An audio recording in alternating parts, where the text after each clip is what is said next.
So you decided to do the horse stance every day for a month, which is weird, but you looked at a medieval-looking squat hold and thought, yeah, that. Maybe you saw a monk doing it and thought, if that 90-pound guy with no shoes can do it, I can do it too. Maybe your knees creak like haunted floorboards, or maybe your legs just don't feel like yours anymore. Whatever brought you here, one thing is certain. Horse stance has the ability to change your body in many different ways. And if you stick with it, here's what actually happens when you do it for a month. Let's get this out of the way. Horse stance looks easy, but the second you drop into that wide squat, thighs parallel, spine upright, you unlock a full-body panic mode. Your quads firing, your hamstrings shaking, your adductors, the inner thigh muscles you didn't know existed, now screaming. And all you're doing is holding. No movement, no equipment, just you, gravity, and whatever demons you've invited into your hip sockets. But here's the magic. This position trains your body in isometric strength, holding tension over time. It forces your entire lower body to stabilize, not just contract. You're not just building gym strength. You're building carry heavy groceries up a hill strength, the kind of strength that translates. Within a few weeks, you'll feel the difference. Walking uphill gets easier. You take stairs like they're flat ground. Your thighs feel denser, more stable. And squats, actual squats, feel stronger, smoother, and more natural. And all of it without touching a barbell. Let's be real. The first time you try a horse stance, your body realizes it has zero stability in this position. The lack of control and weird misalignments, all of it is a preview of what this hold is about to fix if you stay consistent. You drop down, try to breathe through it, and within 30 seconds, your thighs are vibrating like a phone on silent. You start checking your watch like time itself is broken. And when you finally stand up, your legs feel like they're moving through wet concrete. But that's the point. That's the wake-up call. That's your baseline. And every day you come back, you move the line. Most people's knees hurt not just because they're weak, but because everything around them isn't stable. Feet turn out, knees cave in, glutes don't engage, and suddenly your patella's getting yanked around in ways it's not supposed to. Horse stance forces you into clean alignment. Knees tracking over toes, glutes engaged, hips pulled under, quads and hamstrings working together like a team. You're building strength around the knee, not just through it. By week 2 or 3, your knees start feeling quiet, less crunchy, less angry after a long day. Stairs stop feeling like a boss battle. You crouch to tie your shoes without groaning like an old man. Horse stance teaches your knees how to behave and rewards you with function. Later on, I'll be showing you the most common mistakes that people do when trying to horse stance. This way you can maximize your benefits, but for now, we need to talk about something important that'll make you want to actually start doing the exercise tomorrow. You know that hip tightness that makes it feel like you're 20 years older than you are? The stiffness when you stand after driving for 30 minutes. Yeah, that. Horse stance doesn't just stretch your hips, it strengthens them in a stretched position. That's the difference between flexibility and mobility. Flexibility is passive, mobility is useful. When you hold horse stance, your hip flexors lengthen, your adductors stretch and strengthen, and your glutes are finally forced to show up to work. Also, the best of all, you stop doing that hand-on-thigh maneuver just to stand up from the couch.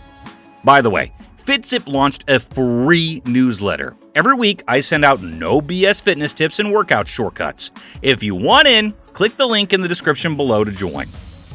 Now, you wouldn't think a leg position would build your abs, but here's what nobody tells you. Horse stance is basically a full-body plank in disguise. Your spine is upright, which means your core has to hold you vertical. Your pelvis wants to tilt forward or collapse. Your ribs want to flare. Your chest wants to cave. And it's your deep core muscles, the ones that don't look good in the mirror, that keep the structure stacked. The result? You feel more stable during everyday movements. Your back feels supported when you bend, twist, or lift.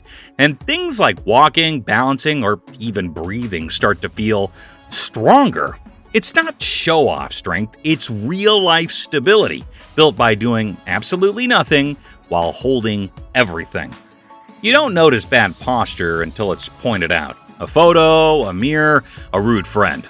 Suddenly, you realize you've been shaped like a cashew since 2018. The problem is, most posture fixes are passive. Sit up straighter, pull your shoulders back, be mindful. Horse stance skips all that. It puts your spine in its natural, upright, loaded position and holds it there. Because if you slouch in horse stance, you collapse. Your legs fatigue faster and your lower back throws a tantrum. So your body learns. Stack the spine, engage the core, lift the chest, drop the ribs, tuck the tailbone. And this posture? It starts leaking into the rest of your life. You stand taller, you walk straighter, you stop looking like you're carrying invisible grocery bags 24/7.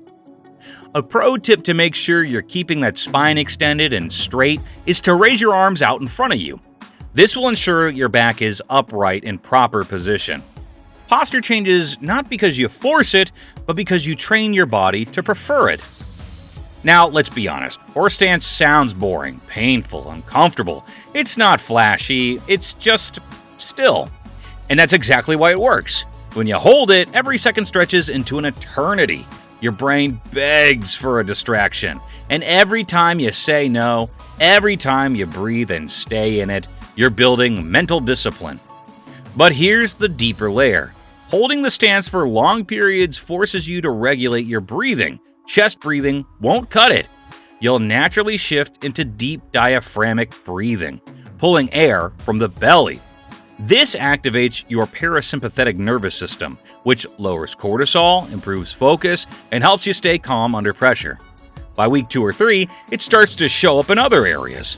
You think more clearly during stress, you recover faster between sets, and your overall resilience increases. It's like you're rewiring your stress response through your legs. Modern life has a simple motto: sit, slump, repeat. Your hips tilt forward, your ribs flare, your spine curves, and now you're walking around with compression everywhere, in your back, your knees, your ankles. Horse stance helps reverse that. It teaches you what stacked joints feel like again. You align ankles under knees, knees over midfoot, hips square, spine long and vertical. You relearn where center is, and that translates into every movement you make. Less knee torque when you walk or run, less hip shifting when you squat, less low back compression when you bend or lift. You're not just stretching, you're restoring your joints to how they were meant to function. And the crazy part? You'll start to feel taller. Not because you grew, but because gravity isn't collapsing you anymore. If strength is how much force you can produce, control is how much force you can regulate.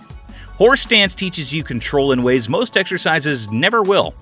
You're forced to feel the edge of your foot pressure, the angle of your pelvis, the symmetry between right and left legs, the subtle shifts in your breath and spine.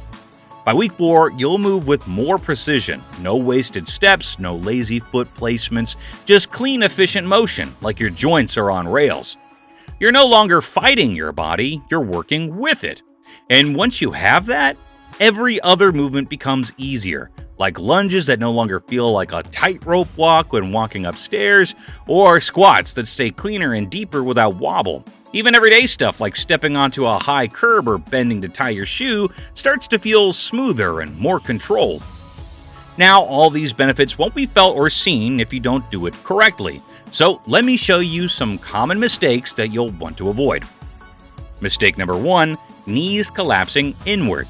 Solution: push knees gently out, tracking over toes. Mistake number 2, arching your lower back. Solution: slightly tuck your pelvis under. Think tailbone down. Mistake number 3, leaning forward too much. Solution: keep chest lifted and shoulders stacked over hips. Mistake number 4, holding your breath. Solution: breathe through the burn. Deep belly breathing, in through the nose, out slow. Going too deep, too fast. Solution: start higher. Depth comes with time. Prioritize clean form. So, what should you expect after 30 days? You're not shredded, you don't suddenly have monk powers, but you feel grounded, stable, sharp. You've built strength that actually shows up in daily life. You move with purpose, you stand with ease, and your joints feel like they got an upgrade. This isn't the end, it's the new beginning. You started with shaking thighs and self-doubt. Now, you're a statue that breathes. And most people never even try. You did, and you'll never stand the same again. Share this video with someone who you think would benefit from the horse stance.